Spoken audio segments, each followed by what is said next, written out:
Coucou, bienvenue dans cette première vidéo que je fais pour vraiment parler de lecture. Enfin, j'ai déjà fait une sorte de vlog lecture que j'ai déjà posté. Je crois que je l'ai posté début du mois, donc peut-être le 2 ou le 1er décembre.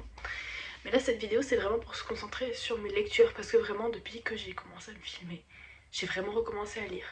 Et j'ai envie de vous parler de mes lectures, que ce soit du coup celles que j'ai lues en novembre et celles que je vais lire dans ce mois de décembre. Mais depuis que j'ai recommencé à me filmer, j'ai pris vraiment l'habitude de recommencer à lire, sachant que je suis une énorme lectrice de base. Quand je dis énorme lectrice, surtout à la sortie du Covid, enfin je crois qu'en 2022, j'avais lu genre 130 livres. C'est énorme, je sais pas si on se rend compte, 130 livres. Et je crois que dans les 130, il y en avait peut-être une trentaine, c'était des mangas.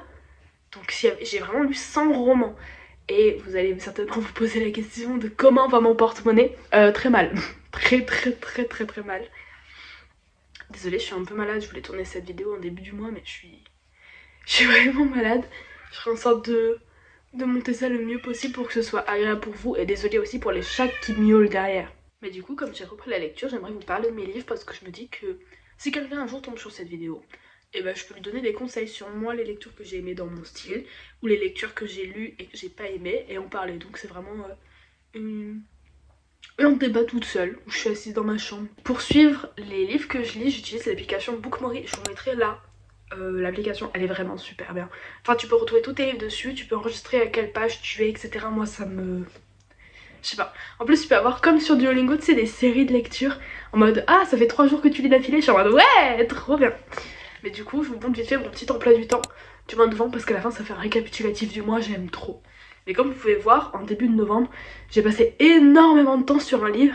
Ce livre que j'ai pas avec moi, je sais pas où il est en fait dans ma chambre, mais je l'ai quelque part, je l'avais acheté sur Vinted pour 1,50€ je crois d'occasion. C'est Flash ou Le Grand Voyage de Charles Duchossois, je mettrai la couverture en grand ici. C'est un livre que mon père m'avait demandé de lire. Enfin il m'avait dit hey, ce livre il est vraiment sympa, tu devrais le lire. J'ai détesté. j'ai pas dit tout aimé. Mais j'ai vraiment essayé de le lire pour mon papa et parce que en vrai ce qui a été un peu dur pour moi dans cette lecture, déjà c'est une biographie, une autobiographie. Donc c'est écrit à la première personne. Donc là c'est assez positif je trouve parce qu'on rentre vraiment dans le livre. Je trouve que quand je lisais j'étais vraiment dedans. Par contre le mec qui a écrit ce livre et qui du coup raconte son histoire, Charles Duchossois, je l'aime pas du tout. Je l'aime pas du tout. En fait c'est un livre qui se passe dans le début des années 60 jusqu'à la fin des années 60, je crois que ça se finit en 69, et qui commence, je sais plus s'il commence en 56 ou en 57. Mais c'est l'histoire d'un homme qui a vraiment existé du coup, qui s'appelle Charles Duchossois. Et c'est un homme qui est parti en voyage, qui est parti en stop de Marseille, et qui a fait un peu tout le chemin. Je crois qu'il est passé par l'Irak. Où est-ce qu'il est allé? Il est allé en Irak, il est allé en Inde, mais en gros, il a fait du stop de Marseille jusqu'à Katmandou, au Népal. Et il raconte son histoire parce que de base c'était juste un mec qui voulait se faire de l'argent et qui en avait marre de sa vie à Marseille et qui s'est retrouvé à consommer énormément de drogue. Voilà. Et il témoigne, il allait à Katmandou parce qu'à Katmandou à l'époque la drogue était totalement légale et c'était hyper simple de s'en fournir, puis en plus elle était pas chère. Donc il raconte son voyage, il rencontre les gens qu'il a rencontrés.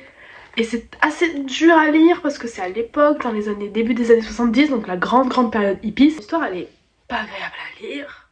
C'est un témoignage, donc c'est pas forcément un témoignage joyeux. Mais voilà, il a des amis à lui qui meurent d'overdose, il voit des choses horribles, il voit des gens se faire genre découper, se faire manger vivant par des chiens. Après son voyage est assez intéressant parce qu'on voyage du coup dans toute l'Afrique du Nord jusqu'en Asie. C'est un vrai témoignage qu'il a sur comment ça se passait là-bas à l'époque, etc. Donc sur ça c'est intéressant. Mais si je devais donner une note au livre, 13 sur 20. En vrai c'était genre, c'était pas si mal, mais j'ai énormément eu de mal à trouver Charles bien. Genre c'est pas une bonne personne. De toute façon moi j'ai énormément de mal aussi à tout ce qui concerne la drogue. Genre je sais pas pourquoi, enfin logique. mais ça détruit des vies et c'est pas un truc que j'ai aimé lire. Un mec qui dit ah je me drogue c'est trop bien. Enfin lui il le dit en mode à ce moment là quand je me droguais je trouvais ça trop bien, avec du recul c'est horrible. Mais moi je suis perplexe, je suis assez perplexe. Pour partir sur une note un peu plus positive, d'une saga que j'adore et que j'ai décidé de relire parce qu'en déménageant j'ai récupéré tous mes vieux livres que j'ai lus, enfin tous mes vieux livres. Je sais pas, je crois que cette saga je l'avais lue en 2023, donc il y a 2 ans même pas. La saga Seasons de Morgane Moncomble, donc un automne pour te pardonner, un hiver pour te résister, un printemps pour te succomber et un été pour te résister, te pardonner, je sais plus. J'ai plus les titres en tête, mais bon, un automne, un printemps, un hiver et un été. Saga incroyable de Morgane Moncomble que j'ai décidé de relire dans une vidéo. J'ai fait une vidéo dédiée à ça. J'ai tout relu en 3 jours, j'ai adoré. Ça m'avait fait tellement de bien de les retrouver. Vite fait un petit résumé par livre. Un automne, bah après je crois que tout le monde connaît, mais un automne c'est l'histoire d'une fille qui est sur le point de devenir avocate et elle voit quelqu'un dans la rue qui lui annonce que une des personnes qui l'a harcelée quand elle était au lycée est décédée et qu'il faut qu'elle vienne aux funérailles de cette personne parce qu'elle est sur le testament. Et en fait elle apprend que cette personne est décédée car c'est un meurtre, et la personne qui est accusée du meurtre c'est un de ses anciens camarades de classe qui s'appelle Lou. Et en fait elle décide d'enquêter sur le meurtre, donc devenir l'avocate de Lou pour comprendre pourquoi il l'a tué, qu'est-ce qui s'est passé, etc. Et incroyable parce que c'est une vraie enquête pour meurtre. Moi j'étais vraiment dedans.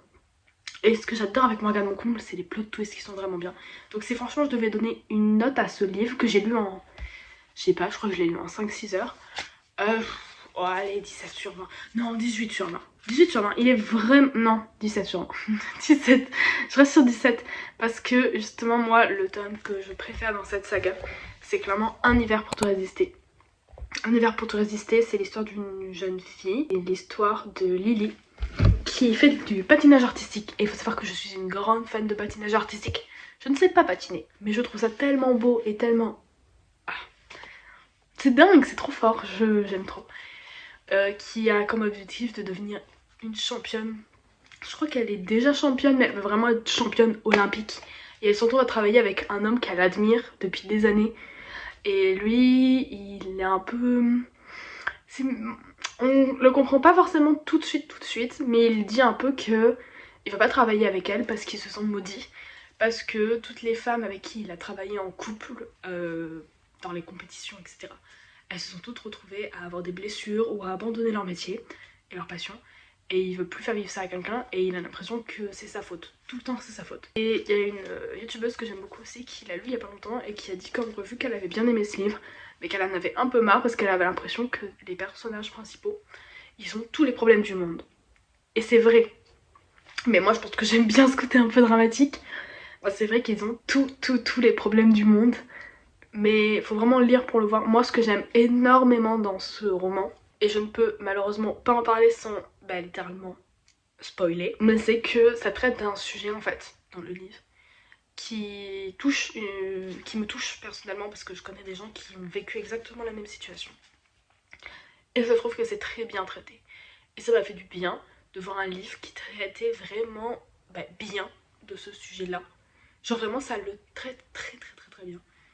Et ça m'a fait plaisir de... Je crois que c'était la première fois, je sais pas si c'est le premier livre qui a fait ça, mais c'est la première fois que je lisais un livre qui traitait aussi bien de ce sujet-là. Et ça m'a fait tellement bien de me dire, purée, ça veut dire que ces personnes, elles sont reconnues. Enfin, on parle souvent de cette situation... Non, on n'en parle jamais, je trouve, dans les livres ou dans les films. C'est très rare de ce genre de problème. Et là, c'est fait vraiment très bien. Le fait que ça arrive brutalement, c'est un peu dramatique, mais ça peut arriver. Mais voilà, et je trouve que Lily, elle est assez attachante dans son côté un peu pénible, un peu très compétitif. Mais j'aime ça.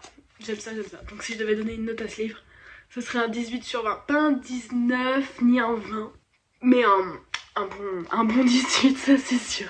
Ensuite j'ai du coup lu Un printemps. Un printemps c'est le tome 3 du coup. Je peux pas non plus trop parler du livre parce qu'en fait le tome 1 spoil le tome 2 et le tome 2 spoil le tome 3. Enfin comme ça suit dans le temps. C'est un peu compliqué de parler des livres. Mais du coup, ce tome, il est sur une femme qui s'appelle Nolia. Et moi, il y a 2 trucs qui me dérangent. Bon, déjà, je trouve que la thématique principale du personnage de Nolia, je la trouvais hyper intéressante. Mais elle est pas tant traitée que ça. Enfin, en gros, elle a une spécificité. Elle en a même 2, mais elle a une de ses spécificités qui est genre hyper importante et qui aurait été hyper bien de la mettre en valeur. Mais elle le fait pas tant que ça. L'autrice ne l'a pas tant fait que ça. J'aurais aimé que ce soit plus, on apprenne plus sur cette spécificité, mais c'est pas le cas. Donc ça c'est vraiment le gros point négatif. Maintenant on va parler de Un été pour te retrouver. D'ailleurs j'ai retrouvé en même temps le livre. Voilà, parce que c'est le seul que j'ai encore avec moi, les autres je les ai prêtés à une copine parce que je lui ai dit qu'il fallait qu'elle les lise. Celui-là. Alors, la localisation, c'est mon endroit préféré, ça se passe en Italie pendant l'été, c'est vraiment hyper agréable. Sachant que le premier tome il se passe à Édimbourg pendant l'automne, le deuxième au Québec, ou au Canada, au Québec, en hiver, et le troisième à Amsterdam, du coup en printemps. Et celui-là, Italie, été, bref, parfait. J'ai pas du tout aimé le caractère de l'héroïne, genre Jasmine, Jazz. J'ai pas aimé son caractère. Et elle abordait un sujet hyper important.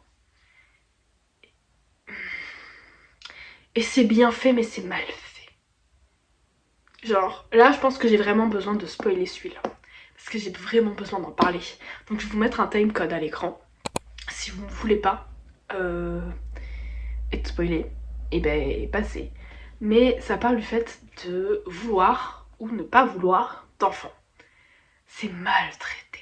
C'est maltraité. On est en 2025. On est en 2025.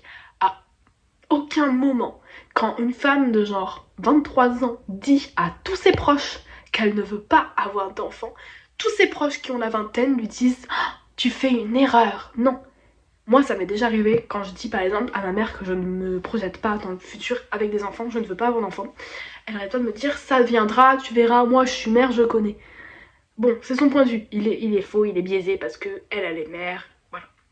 Mais si je dis ça à des proches de mon âge, qui sont célibataires ou en couple mais qui n'ont pas d'enfants, aucun ne me dira « Ah, mais non, tu verras, ça changera ». Personne qui n'a pas d'enfant peut dire ça. Genre, enfin, si à la limite, il y a peut-être quelqu'un qui est fermé d'esprit et qui... Je sais pas, moi j'ai une copine qui désire par-dessus tout avoir des enfants jeunes. Elle sait que je veux pas avoir d'enfants, elle m'a jamais fait chier avec ça. Et ça pourrait peut-être arriver que genre une personne sur 10 que je connais me dise t'es sûre? Mais à 20 ans, quand une jeune femme se confie, je crois qu'elle a, je sais plus si elle a 24 ou 23 ans, mais elle est jeune, genre à aucun moment une personne de 23-24 ans qui dit ouvertement, en plus qu'elle est célibataire, je ne veux pas d'enfant, ses proches, tous ses proches qui ont la même âge qu'elle, qui n'ont pas d'enfant, lui disent tu vas regretter ce que tu dis, tu veux des enfants. Genre, il y en a aucun, il y a un gars qui la soutient sur le fait que bon d'accord, tu veux pas d'enfant, je comprends, moi non plus. Genre, je sais pas, pour moi ça c'était pas réaliste. Pour moi, il y avait vraiment de meilleurs moyens de traiter cette thématique. Mais je peux pas la réécrire. Mais vous savez qu'au bout d'un moment, je sais pas si je les ai là encore dedans. J'avais mis des post-it dans le livre sur des chapitres pour genre dire non je veux les effacer, et j'avais tellement la rage sur le fait que c'était mal écrit que j'avais comme projet de réécrire le livre. Genre, je mettais des post-it en gros changement, là on change tout, et je mettais des post-it où vraiment j'indiquais que je ne voulais plus que ça parle de cette thématique parce que c'est mal écrit pour moi. C'est mon point de vue. Mais ça m'a frustrée, ça m'a trop frustrée. Mais j'ai aimé certains moments du livre quand même. Quand elle parle pas de romance, c'est un très bon livre d'amitié, voilà. À part que ses potes sont vraiment cons. Bon, ça peut arriver. Mais je pense que si je devais lui mettre une note, ça serait un 14 sur 20, ça vaudrait pas au 15. Parce que la thématique traitée est mal traitée pour moi. C'est mon avis, hein. Cette vidéo, c'est juste moi qui donne mon avis. Mais il y aurait eu tellement moyen de faire autre chose. En abordant le sujet, ça aurait pu être cool, mais le faire différemment. Bon, pour parler du prochain livre, je l'ai cherché dans mon bazar, je l'ai pas trouvé. mais il faut absolument que je vous en parle. La chambre des merveilles. Alors c'est un livre que j'ai depuis un moment, qu'on m'avait offert je crois il y a 2-3 ans, et que j'avais jamais lu. Parce que bah, je vous montre la couverture, hein, j'ai vu ça, je me suis dit ouah. Puis j'ai lu le résumé, je me suis dit ouah. Puis après je me suis dit ah j'ai besoin d'une petite lecture tranquille avant, avant d'enchaîner. Parce que je l'ai lu combien de temps? Du 24 au 28 novembre.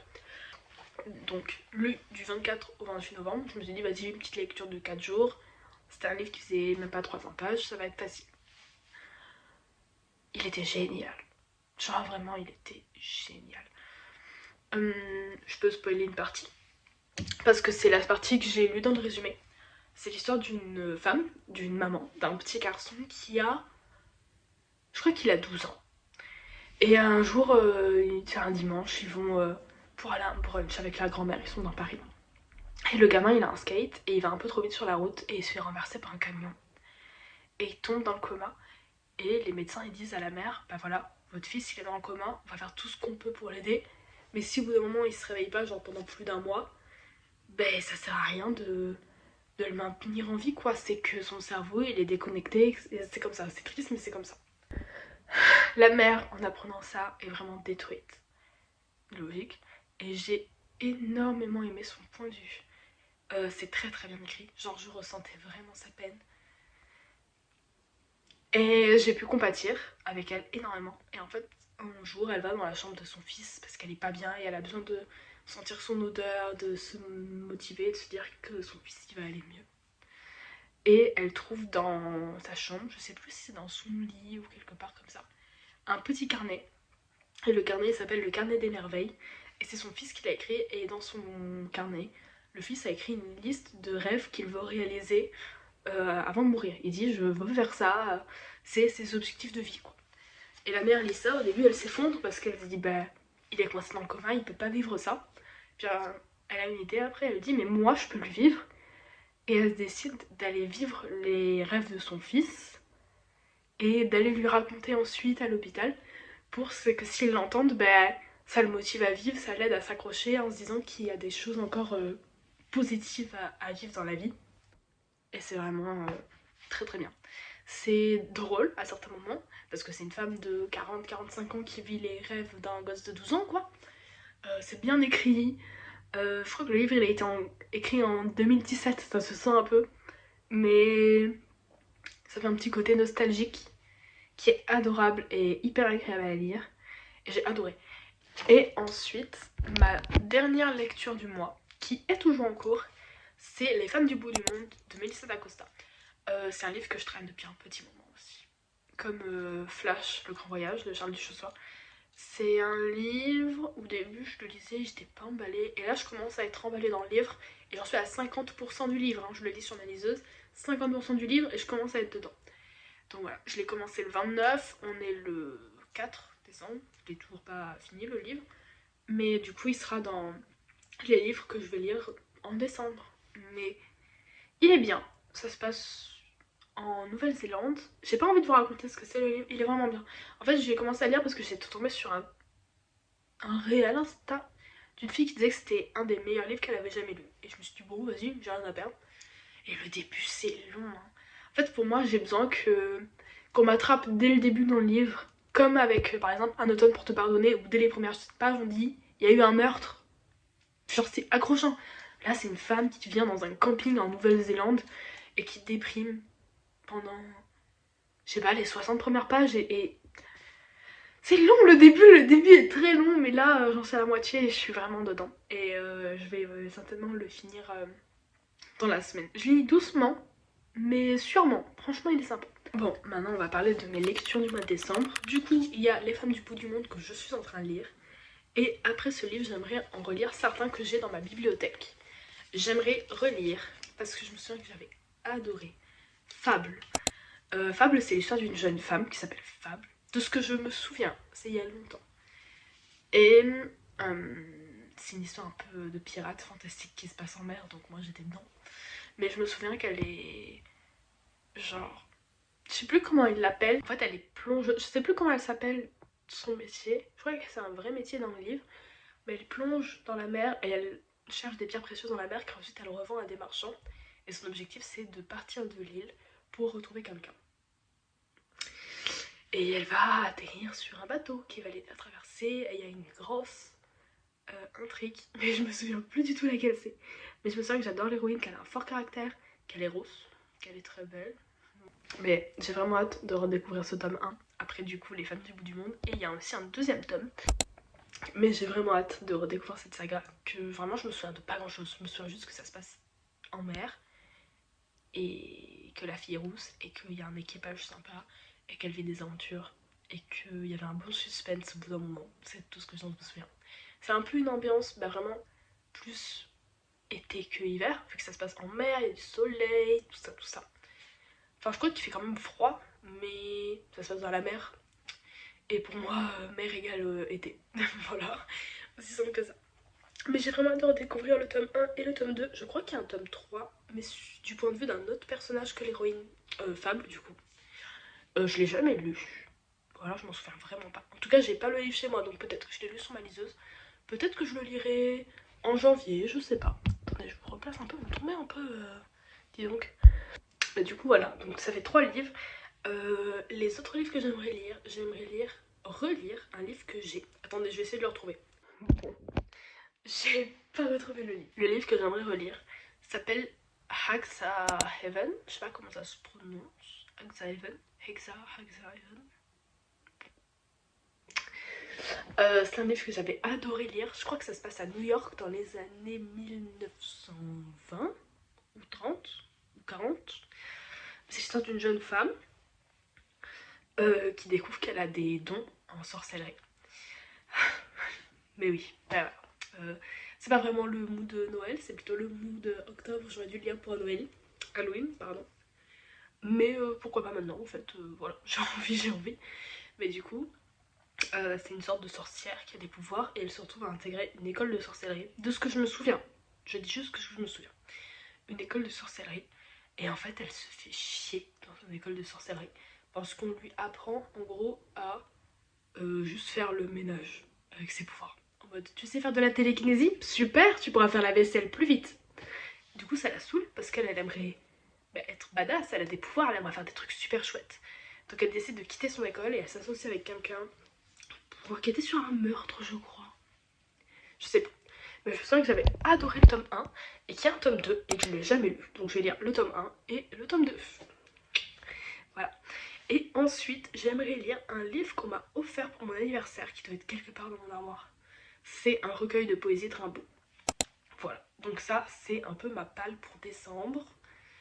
J'ai trop hâte. J'ai trop hâte de tout lire. Et voilà, merci d'avoir regardé cette vidéo jusqu'au bout. Je vous adore. Si vous avez regardé, si vous n'avez pas regardé, c'est pas grave. Je m'y attendais un peu. Les chats miaulent, les chats ont faim. C'est vraiment l'heure d'y aller. Je vous fais des gros bisous. À bientôt si vous voulez regarder à nouveau. Bisous.